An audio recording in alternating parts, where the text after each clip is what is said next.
Puspa, Cice, tayai sibu, Cice na karidano, nungsiri sibo.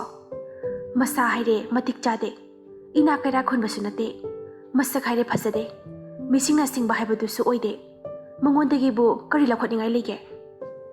Kusum, magi jamjaba, thamoi sengba, nisa pusa zadaba, matawasidane, aina mabu thamoi senga nungsibade, aide lanthum sanalupa, yumlai kai reka amata kari sukhalaktiye. Puspa, Cice, aikoigi imana taibang thadokduna charamdaida hairambada ningsinglibara. Ibema, nangnane nanausi khara yengsinbirao. Nang pabasu aikoibu nakolamba mapung phada akoigi iraktagi thadokduna mapu magi manakta chatkredo. Imana haigadabadi hayeng nachinanao nayum nagay palasu awat apa aray leita tanaminagadabani. Nungsiba sidi leiminaraga maray na adum nungsijabani. Hayeng nakoy na laybada waroydaba jara heloydaba maphamda leynanaba honagadabani. Nabok haire kayam kuiruni ahal oisilaklabanina napabung leitraba matungdagi nakoybu mapung phana imana nangok nakolambasu ngamdre. Mama mapa leitaba macha haibado nakoy na chinnanaw oihauba tareto. Mathangi mapokta imana nakoy anibu icha oina phangjarabadi imana nakoy anigi penanaba honabirage. Handaki mapoksidadi nakoygi singamlaroydaba lamansi imana pududa chalage ko ibema. Cice, nangkaplaba. Kusum, inaw, laibagatam lamba bidina puba maigida. Nacheri, handaki mapoksi asumhaina adum lelage. Karigumba nang tayay naga ay buhandogduna atopa nupiga luhongduna chatkrabadi. Ay di yum sumpan palaroy handak mapoksi magidi. Machin manawdo wari saraga lakpada mayumgi thonggal yaurakpasu khangawdre. Kusum wakhaldadi manaw na haiba oirabasu ngasagi wahaysingdu mapungning khara nungayba watle. Inaw na haiba sisu chumba yaudabadi nate hainaribane nungsibana chaba yaba nate haina. Adubo amabu oire oijarasano handak mapoksi magidi laibagatam lambani haina khandoklage. Nongale kusumgi maboksu kharata oirabasu phabagi mami ude. Doktor tanagadabasu mi leitabaga kanada hairuni. Makhoygidi tayainatana haifamsu kanamata leite. Kusum tayayda phone namge tawbani phone-su balance amata yauromdre. Ngasidi mabok nabaga migi khulang chatkadabasu chatrabani. Lupa chani khak leibadudi manawna tuition phigi pini haina pukhrabani. Kusum aibu tayai khoida chatlaga oina kaubiruranaba hairasirane. Asum tauna mabopu thadok doktor kawanaba haina kusum yai makhoida laklami. Yumgi thongal duda changsira changumsira khanjanaduna leiringai. Achauba ibema nangbu kana hangbano. Haima idaini ne aibu halaurasirane. Mamai leiduna chatke tawbada achauba hoy kanano ne kari su haidana tumina hekta kanano karino haibadudi hayudana nangbu kana thirakpano ne. Kusum Rani ije ai sida leye lao changlo. Achauba o aikoi ibema hangba oire chango ai su thabak ama chatke tholakpani. Kusum Rani tayaide Rani ije tayaide maruptinaba ama yawnina thokre chaksu yawi haibra kaino khara thenglakani su hairame. Iche kaidoba yaurage yam pakhana suui se sida phamo ai ising lauthorake. Kusum yaraniye Rani lauthourano adudi kamai tawne. Rani iche wadubu karino hayo. Kusum abokto masangam haude ngarangdege masado khare henjele doktor kangwanaba tayaido haigina lakpane. Rani yam thuna lambelom da thokiba maida saudo kanna kaurami. Rani, Taso, o Taso, amuktang ibikuo. Achauba, Ibema, kaitore, asukana kauridubo. Rani, Taso, Dr. Amata kaubiramo. Taso nga thabak to chitringaida. Ije kusum hoigi abok to masaka na ngamhaudre haye. Achauba, aina sa toy thabak siga. Hoi hoi, noy ngahak leiramo ko, adudi. Masi hairamaga achauba do Dr. Kauba chatlami. Rani, Iche, laabanina, Dr. Sungay ba oy, imong da changlu sila o. Kusum, hoyaye. Rani, Sina, aikoy tayayi kane, sakay dara. Ay na sakay ba silo sinbigay ka, yapote. Magi ka sida ne, sangla kanona, amuk toy ba. Kusum, noy tayayi na, sisintasin ba kara hitabagi, sakay ba nida. Matal wahaning ta, tauri ori niye. Rani, Jiche gi purisi yam phase. Jiche khoi matamga amata thana driba. Nasa angang sinatre, kokin sila o. Kusum, au, nang tayay na thunbi bane, yausangine na. Matambudi yaraba. Aduda aina yumda aboktuga inawduga karam na lehawgane. Inawgi tang taba ama khangtripaw, haina sum layraba. Mapandagi achauba Rani bu kauraklami. Achauba, Ibema, nakoy butaribo. Dr. Silak ne, chaminanaba hairine. Rani, Taso, ichiga kharama yumpao chatminaro. Taso gi cycle carrier da tonglaga. Thenglabani na se taso, sisalo. Iche, akoy taso ga chatminarose. Kusumdo, ikai na achobagi cycle maninga tongduna chatkre. Achobasu thilamlaga hange khanbani adubu oiramliba phibam sina hik thadokpa yadre. Hidak langthak leibagi ama chenduna leire. Doktor gi phi hidaksu paisa pumba achobana loina puthokle. Kusum paisa leite haibasi tasauda ulamde. Hanjin ge haiduna tasauda hangbani. Adubu achoba oiriba yumgi phibam sina karisu haidre. Achoba chabada kharjekshindaba yaroi abokse. Food poisoning oiduna masase asiyauna sosinkribane. Kusum, Taso, aigi inaune changlakliba sina.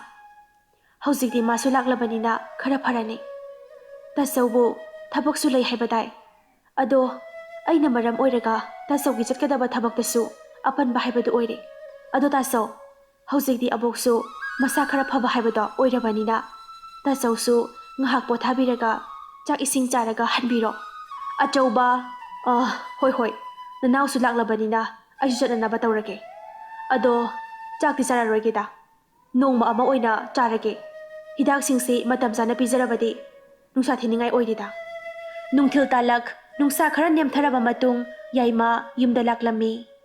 Machan nupi na mabung bulak pa ubada, pis harambadu leplaga, mabung lomda onsilami. Rani, tayay, hala aba. Ichi kusumdo. Tayay buhang balak lambane. Abok to masangam di haina. Doktor kawana bagine na. Ado, tasaw thingadana, tasaw na una doktor kaururaga. Yung halam laba matungda, tasaw su halakpodi halaabane. Tayay, nang engwanda oy dabadi ngangi ko. Matang budi sadrebo, nang naigi purita. Ije ko sumdapi haiba ay khangi. Ado, tasaw laklaga, makoy yung lay kay regi, wari engwanda lirakpada. Ay tayay da kaimbok haiba ngamdre. Pare. Tayay na ichigi na tawbada. Aysu kanjiluraga yamalale. Tayay da haizari. Tayay na kudol oina tambada pare. Aingwanda gisu karigumba ngamzaba khara pibane na khalaki ko. Tayay do kusumbu unabadi chaningbani.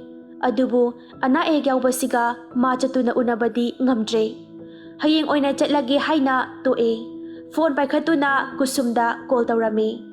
Kusum Tayay bu marup tinabada hanbiraklaba. Tayay, hoi halae. Abok to henjile haibada nungaite. Ado ngahak lauro. Kusum khali lakpadi lakhaningi. Adubo nang na amuk ay inagyaw pangamda. Sana kung nang manakta panduna. Hiloy aduna amuk pangtahan krabadi kamdaw ba. Ay abuki masasi kharahik pagat-paga. Soy na abuka tanarake. Khana kusum tayay da hairi. Tayay langanuda. Tayay na sa thoklubaduga waram lani. Hayeng oina unaba yabringse. Ado Turel mapanda unagumse. Ay oina lake, tayay khuyromda. Ngasaydi tasawna abuki anabagi seba tawbirame. Aydi ikaysabana. Tayay, hoy parese. Hayeng oina unarase. Adudi phone thamlage ko. Kusum, hoy. Hayeng oina unarase. Thammo dudi. Asomdana helloy. Tayayna lakhidaba ase kaitawba yaurabano haina nungsa thirari. Mathangi numita hainakiba matung ina kusumsi thongla thoklaga tayaybu unaba oina lakle. Kusum, oh, tayaysi lakpadi lakle. Masi khara koma hadoklagadi heloisna humduna soidana pukhragani. Aibu ngarang abok na hairakpa wasibu tayaga tanabada amuk lana khangi katra. Abok nadi aigi phagadabana haibadi. Hoida tanabadabu karisu kaidida. Kusum, tayay lao sida phamsi lao. Kari no pairakliduna. Yaima kayam kuirage lakpa. Ngasay imagi dingi posay khara langsinbagi chalubani. Maduda abokinena hayra biscuit khara yaurokpane. Se paiselo. Kusum, tayay tungmang tani yaurokpada ngairi yaiso. Tayay di aingondagi di abok na hena nungsiba malida. Tayay wa amatanadaba yadre. Yaima nungsiba di nang naheliponida. Ado kaidoba yaure. Karitana si habano. Kusum, tayay abok na hairiba. Abok si masa sonjelae. Hayeng abok laytraba matungdadi ay amadi inawbu yung sinbinanaba kanaso layroy. Aduna aigi yung kay panbagi matamso iyari. Abok layringayda thabakto pangthokbigena hairiba. Ado aydi aboki amadi inaw na layhawgodabada. Adugi khalaga kung thangdokpa ngamoydawri. Ado tayay na kari khaliba. Kari haininglibano haibado tanaminase. Yaima aydi selhare thoktre. Arepa thabak amasu tawtre. Hayeng abok hoy inaw khogidamak mating pangbinabani haiduna karisu tawba ngamloydawri. Ithaktasu tasawna ijaw khoi hausifawa luhongdana leiri. Aina karamna han amu hongani. Phare ado masigi wase imagi dingi matungda oina khanarase.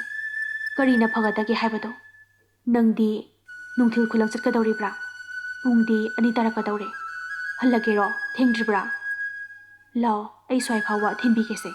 Kusum hankibagidi ay itomda hanjakige. Tayay leibi hauro. Tayay chathokpa yadeko. Thongga lalaga amu lakani. Lehoro ay chale adudi. Heloy aduna lambida kusum lakpado urami. Adubu jumna sum chathokluba oinida haina mana karisu changsinre. Kusumdu halakpa ubada mabok na kausilaga. Mabok isubu kadayda chatluribano. Karino puraklibaduna. Kusum abok asoy phawasum thoklubani. Abok na sananaba kharasu purakpani. Mabok isubu mamaw oizaragena.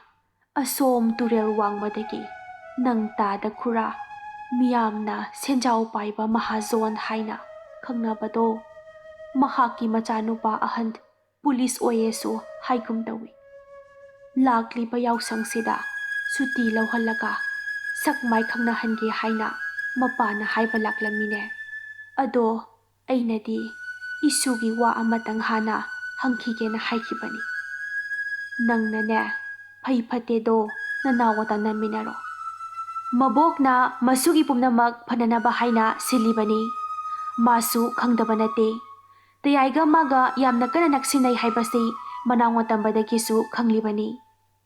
Kusum numidangi sak thongna wakal khanbada chapu pathaba khangdre manaw na uraduna. Puspa, Cice. Kusum, ha, kaidawrage. Puspa, Cice, kaidawrage. Chak mahisi loina pathare. May sumutli. Ay thongbirage se. Cice nga pothazaro. Kusum, ihe, jedi wakal amada tawrure. Yani se, ay adum thongbige. Nangi larikto pazaruro. Abokti chakpu chaningamani. Kusum wakal khanpham khangdre. Tayaybu sumana yengsinbidrabadi magi asengba lambel haibado khangdana ꯑꯗꯨꯃꯛ ꯂꯝꯕꯤ ꯂꯝꯍꯥꯡꯅꯗꯨꯅ ꯂꯩꯍꯧꯔꯒꯅꯤ꯫ ꯑꯩꯕꯨ ꯗꯌꯥꯏꯒꯤꯗꯃꯛ ꯂꯦꯞꯁꯤꯔꯥ? ꯅꯠꯇ꯭ꯔꯒ ꯑꯕꯣꯛ ꯑꯃꯗꯤ ꯏꯅꯥꯎꯒꯤꯁꯨ ꯁꯥꯐꯔꯛꯀꯗꯕ ꯑꯕꯣꯛꯅ ꯍꯥꯏꯔꯤꯕꯁꯤꯗ ꯑꯣꯏꯅ ꯌꯥꯁꯤꯔꯥ? ꯃꯇꯥꯡꯁꯤꯗ ꯃꯃꯥꯒꯤ ꯋꯥꯍꯩꯗꯣ ꯅꯤꯡꯁꯤꯡꯂꯛꯏ ꯀꯨꯁꯨꯝ꯫ ꯍꯥꯏꯐꯝ ꯈꯪꯗꯅ ꯋꯥꯈꯜ ꯌꯥꯝꯅ ꯋꯥꯔꯦ꯫ ꯃꯈꯣꯏ ꯆꯥꯛ ꯇꯣꯛꯅꯔꯕ ꯃꯇꯨꯡ ꯍꯌꯦꯡꯗꯤ ꯀꯨꯁꯨꯝꯗꯣ ꯈꯨꯂꯪ ꯂꯩ ꯍꯥꯏꯗꯨꯅ ꯄꯣꯊꯥꯕ ꯆꯪꯅꯔꯦ꯫ ꯑꯗꯨꯕꯨ ꯇꯨꯝꯕꯗꯤ ꯌꯥꯗ ꯐꯃꯨꯡꯗ ꯂꯣꯡꯅ ꯋꯥꯈꯜ ꯈꯟꯗꯨꯅ ꯂꯩꯔꯤ꯫ ꯃꯥꯒꯤ ꯑꯣꯏꯔꯛꯂꯤꯕ ꯃꯇꯧꯁꯤ ꯃꯅꯥꯎ ꯄꯨꯁꯄꯥꯅꯁꯨ ꯌꯥꯝꯅ ꯅꯨꯡꯉꯥꯏꯇ꯭ꯔꯦ꯫